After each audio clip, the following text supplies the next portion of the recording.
네, 앞에서는 소설을 구성하는 요소들이랑 그 다음에 시점들에 대해서 살펴보았는데요. 이제 마지막으로 소설을 구성하는 가장 핵심적인 요소라고 할 수 있는 갈등에 대해 알아보도록 하겠습니다. 마이크 볼륨을 조금 높였는데 어떻게 들릴지 모르겠네요.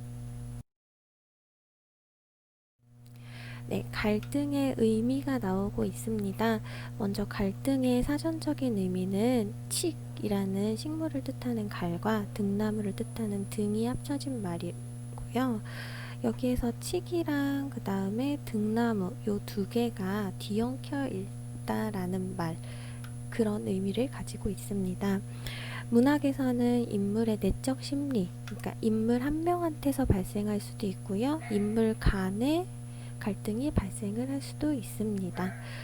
갈등의 기능을 보면요. 첫 번째는 사건을 전개시킵니다.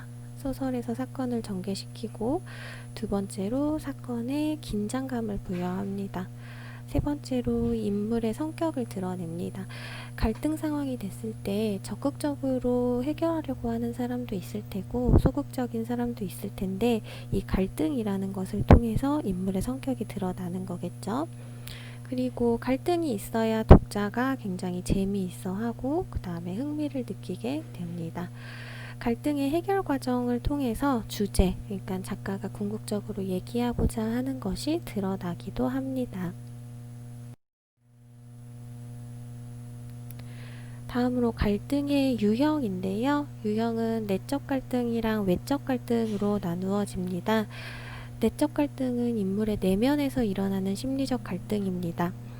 예시를 보면요. 내일이 일단 시험이에요. 근데 공부를 할까 놀러 나갈까 고민하는 것은 한 사람 내에서 일어나는 갈등이기 때문에 내적 갈등입니다.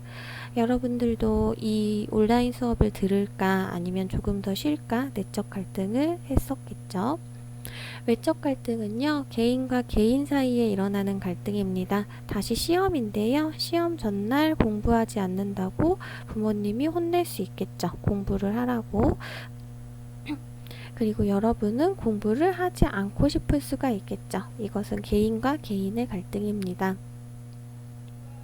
다음으로 개인과 사회의 갈등이 있을 수 있습니다. 홍길동은 조선시대죠. 조선시대에는 서울 차별이 있었습니다. 그래서 홍길동은 입신양명, 그러니까 과거를 봐서 지금으로 따지면 공무원, 고위 공무원이 되고 싶었는데 그 마음이 굉장히 강했던 거죠. 그 꿈이 있었는데 서울 차별이라는 신분제도 때문에 그것을 이루지 못했기 때문에 이 두 가지에서 갈등이 일어났었죠. 그리고 개인과 운명의 갈등이 있습니다.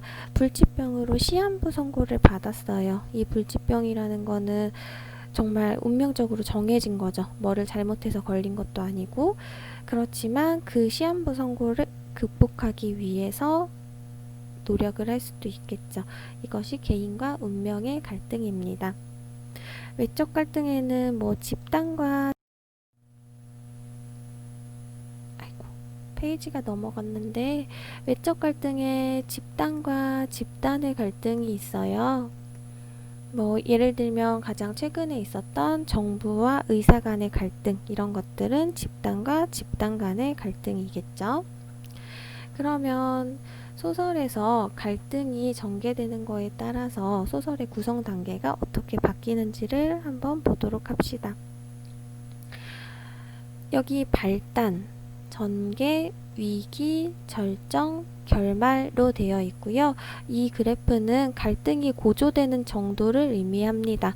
발단 부분엔 지금 갈등이 거의 없죠. 그리고 절정 부분에서 갈등이 최고점에 이릅니다. 그래서 내용을 보면 발단에서는 인물과 배경이 나옵니다. 그리고 사건의 실마리가 제시가 되겠죠. 배경은 앞에서 했던 것처럼 공간적 배경과 시간적 배경 등등이 나옵니다. 전개에서는 드디어 사건이 시작됩니다. 여기서 인물이 나왔다면 이 인물들 간의 사건이 시작되고요. 갈등이 드러나기 시작합니다. 그 다음에 위기 부분에서는 갈등이 고조가 됩니다. 그리고 절정 부분에서는 갈등이 최고조에 이르게 됩니다. 결말 부분에서는 갈등이 해결되고요. 그리고 주인공의 운명이 결정이 됩니다. 그래서 간단하게 보면 발단 부분에서는 갈등이 생기지 않아서 실마리, 갈등의 배경만 제시가 되는 거고요. 갈등이 점점 고조가 되다가 절정에서 최고점을 찍고 결말에서는 다시 갈등이 해결되는 양상을 띈다는 것을 알 수가 있습니다. 자, 이렇게 하면 오늘 수업은 끝이 났고요. 오늘 배웠던 거는 소설을 구성하는 요소들, 그 다음에 시점, 그 다음에 갈등. 시점에는 4가지가 있다라고 했었죠. 이만큼을 배웠으니까 복습할 때 이 내용들을 다 이해했는지 생각을 해보면서 복습을 하도록 합시다.